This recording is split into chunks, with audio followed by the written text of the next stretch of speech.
रायपुर से बड़ी खबर सामने आ रही है। बीजेपी नेता डॉक्टर नंद कुमार साय का बीजेपी से इस्तीफा सामने आया है। बीजेपी प्रदेश अरुण साव को पत्र लिखा है। नंद कुमार साय 2 बार के राज्यसभा सांसद, 3 बार के लोकसभा सांसद, 3 बार के विधायक, छत्तीसगढ़ बीजेपी के पूर्व अध्यक्ष और राष्ट्रीय अनुसूचित जनजाति आयोग के अध्यक्ष समेत कई अहम पदों पर कर चुके हैं। वहीं अब नंद कुमार साय आज कांग्रेस में शामिल हुए। कांग्रेस द्वारा प्रेस वार्ता आयोजित कर इसकी जानकारी दी गई। आदरणीय साथियों, नंद कुमार साय जी एक जाना पहचाना चेहरा, मध्य प्रदेश के समय में अविभाजित मध्य प्रदेश में वो नेता प्रतिपक्ष रहे। विधानसभा में 3 बार उन्होंने प्रतिनिधित्व किया, मध्य प्रदेश में भी, छत्तीसगढ़ में लोकसभा में 3 बार और राज्यसभा में 2 बार, कुल मिला के 5 बार वो सांसद रहे और अनुसूचित जनजाति आयोग के राष्ट्रीय अध्यक्ष के रूप में उन्होंने सेवाएं दी। ऐसे समय में जब भारतीय जनता पार्टी नया बना था और उस समय मध्य प्रदेश में जो बड़े चेहरे जिसका नाम हुआ करता था उसमें एक नाम नंद कुमार साय का भी था। आदिवासियों में बड़ा नाम उनका रहा है। उनका जीवन बहुत सादगीपूर्ण, वे उनके सादगी के बारे में ये कहना चाहूंगा कि वो नमक तक नहीं खाते। अनाज तो खाते हैं लेकिन नमक नहीं खाते किसी का।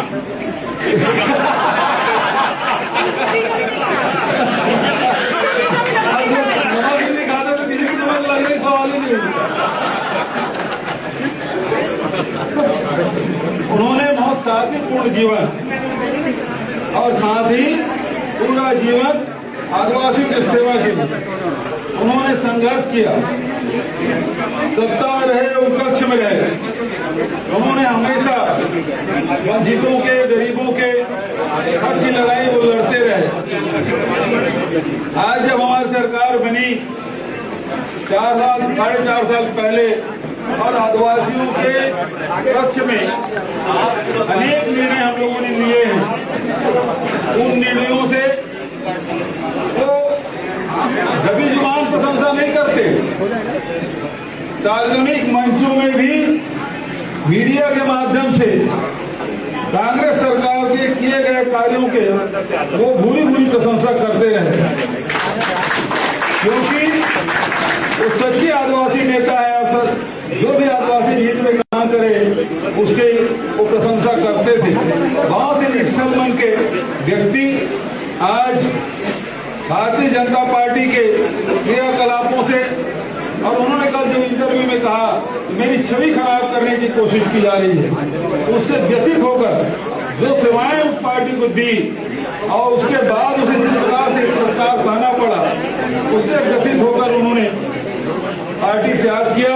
और कांग्रेस की जो नीति है, सिद्धांत है, आदरणीय खड़गे जी, आदरणीय सोनिया जी, राहुल जी के नेतृत्व पर विश्वास व्यक्त करते हुए छत्तीसगढ़ में कांग्रेस की सरकार के किए गए उल्लेखनीय कार्यों से प्रभावित होकर उन्होंने कांग्रेस की सदस्यता आज भाई मोहन मरकाम के द्वारा उन्होंने ग्रहण की। मैं कांग्रेस परिवार में आदरणीय हमारे वरिष्ठ आदिवासी नेता नंद कुमार साय जी का स्वागत करता हूँ, अभिनंदन करता हूँ। परम आदरणीय प्रदेश के मुख्यमंत्री भूपेश बघेल जी, कांग्रेस पार्टी के माननीय अध्यक्ष मोहन मरकाम जी और उपस्थित सभी कांग्रेस पार्टी के ज्येष्ठ श्रेष्ठ सदस्यगण, देवियों, दोस्तों और पत्रकार मित्रों, ये निर्णय जीवन का बहुत कठिन और मैं समझता हूं मेरे जीवन का अद्वितीय निर्णय। मैं प्रारंभ से ही भारतीय जनता पार्टी में रहा। जब जनसंघ की स्थापना हुई उसको हम ज्यादा नहीं जानते हैं, लेकिन उस समय से ही परिवार के लोग इसी दल में रहे लोग। श्रीमान अटल बिहारी वाजपेयी, लाल कृष्ण आडवाणी और अनेक ऐसे हमारे पुराने नेता, प्रमोद महाजन जी हमारे हुआ करते थे, और एक बड़ा टीम जो वरिष्ठ लोग थे उनके साथ मैंने काम किया। अटल बिहारी वाजपेयी जी को फॉलो करता था। वो राजनेता केवल नहीं थे, बड़े कवि भी थे। भारत माता के लिए वो कहा करते थे, भारत केवल एक जमीन का टुकड़ा नहीं है, भारत जीता जागता राष्ट्र है। और वो भारत माता के लिए जो वर्णन करते थे, मैं संस्कृत और हिंदी साहित्य का भी विद्यार्थी। वो कहते थे, कंकर कंकर कंकर शंकर है और बिंदु बिंदु गंगा जल है। भारत राष्ट्र को मैं अटल जी को फॉलो करता था, राजमाता सिंधिया जी को फॉलो करता था, सुंदर सिंह भंडारी जी को फॉलो करता था, लाल कृष्ण आडवाणी जी को फॉलो करता था, सुषमा स्वराज जी को समझता था। लेकिन आज मुझे जो दिखता है वो पार्टी जो अटल जी की थी, भारतीय जनता पार्टी, जो आडवाणी जी की थी, बाकी बड़े बड़े नेताओं की थी, वो पार्टी उस रूप में नहीं थी। केंद्र में सरकार जरूर है, लेकिन ये परिस्थितियां मुझे बदली भी दिखती है। छत्तीसगढ़ हमारा, जिसको अटल बिहारी वाजपेयी जी ने बड़े बड़े जो 3 प्रदेश थे, उसको उन्होंने 2-2 प्रदेश करके उसकी प्रगति का स्वरूप बनाया कि छोटा अगर रहेगा तो प्रगति ज्यादा होगी, काम ज्यादा होगा। मध्य प्रदेश को 2 भागों में बांट करके छत्तीसगढ़ बना दिए, उत्तर प्रदेश को 2 भागों में बांट करके उत्तराखंड बनाया, और बिहार को झारखंड बनाया। इससे काम भी दिखाई पड़ता है।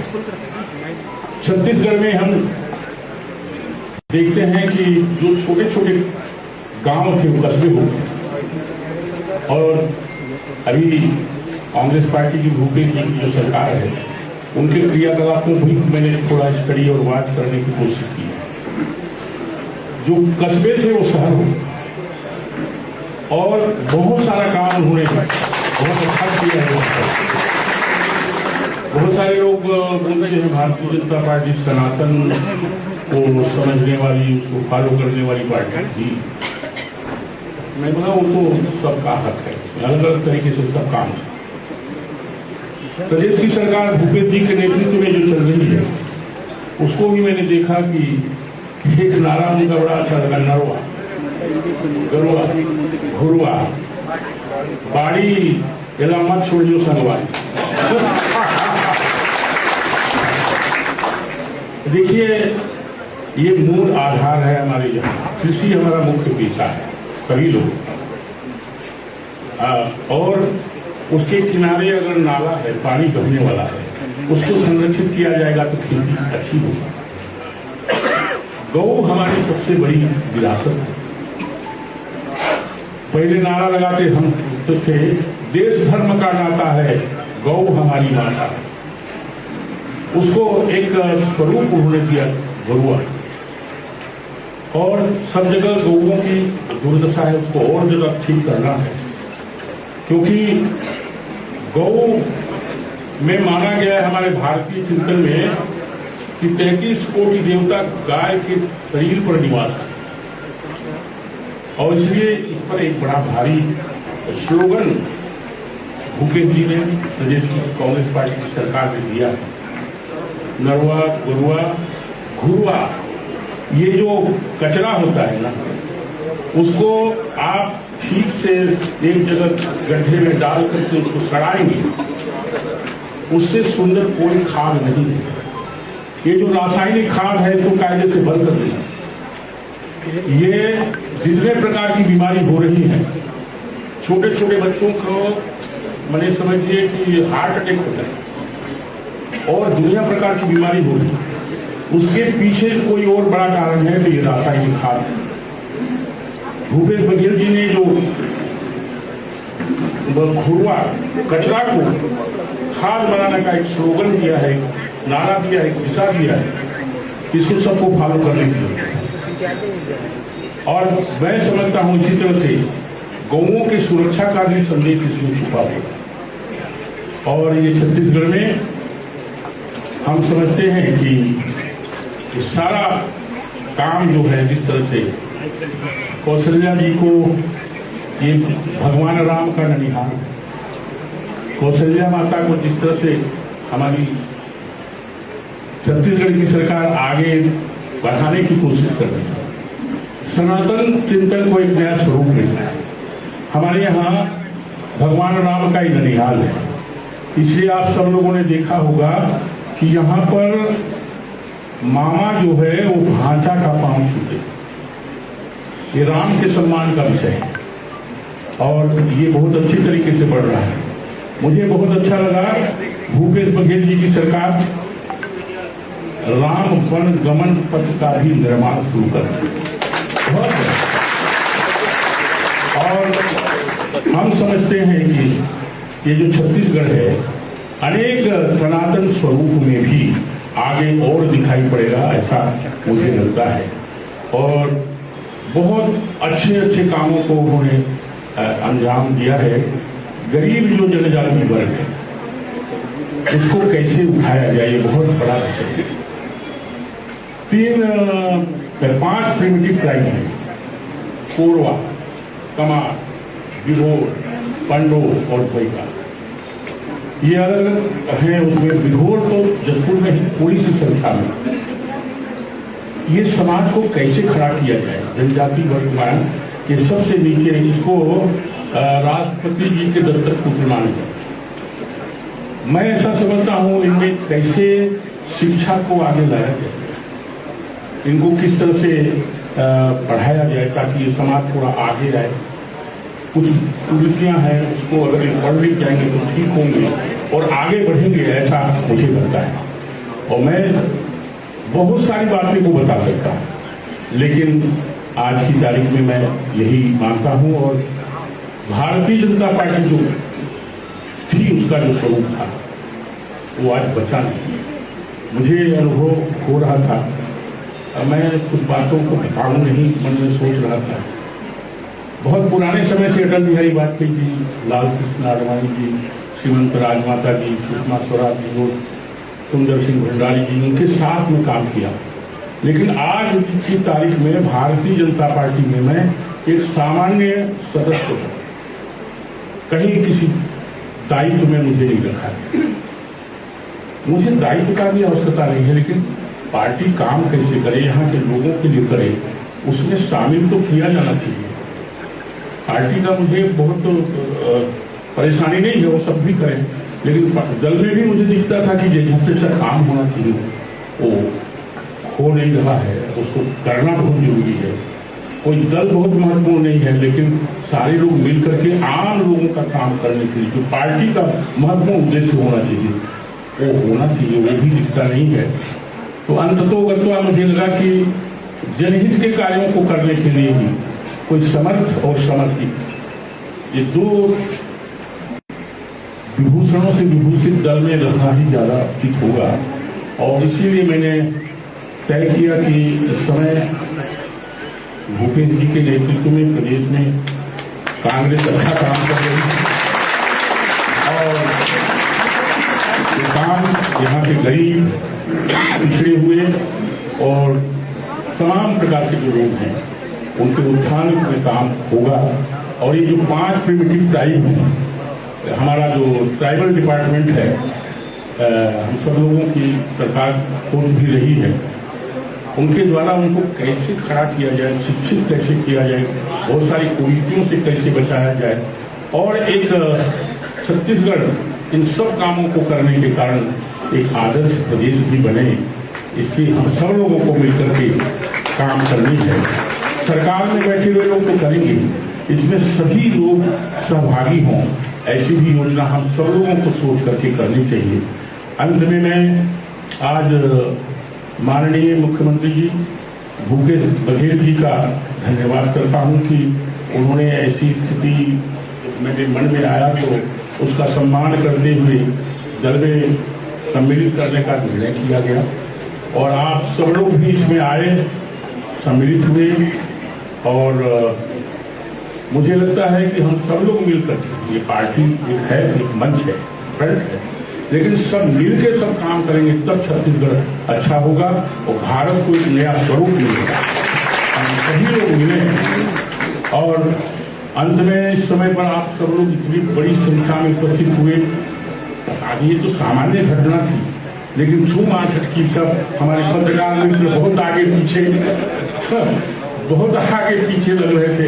हम तो बहुत सामान्य लोग हैं, लेकिन हाँ एक बात, एक घटना थी कि जो चेंज किया गया दल का, तो कोई बात नहीं, आप सब लोग इतनी बड़ी संख्या में आए, आप सबका भी मैं हृदय से साधुवाद और धन्यवाद करता हूँ। और क्योंकि आप लोग नहीं आते तो भी ये कार्यक्रम नहीं हुआ, आपके कारण ही सब इतने लोग जो आए हैं उसके कारण हुआ। मैं आप सबका आदर, स्वागत और सम्मान करता हूं और अंत में आपकी उपस्थिति में इस कार्यक्रम को जो इस रूप में यहाँ तक पहुंचाया गया, इसके लिए आप सबको बहुत बहुत धन्यवाद। एक शब्द में आप सबका अभिनंदन करता हूं। फूलों की कोमल पंखुड़ियां बिखरे आपके अभिनंदन में और मकरंद मिलाया है मैंने स्वागत के कुमकुम चंदन। आप सबका हृदय से बहुत बहुत धन्यवाद और मैं समझता हूं इस जगह में आकर के, इस दल में आकर के हम और बेहतर आम गरीब लोगों के लिए काम कर पाएंगे। भगवान ऐसी शक्ति दे, यही प्रार्थना है। नमस्कार, वंदे मातरम।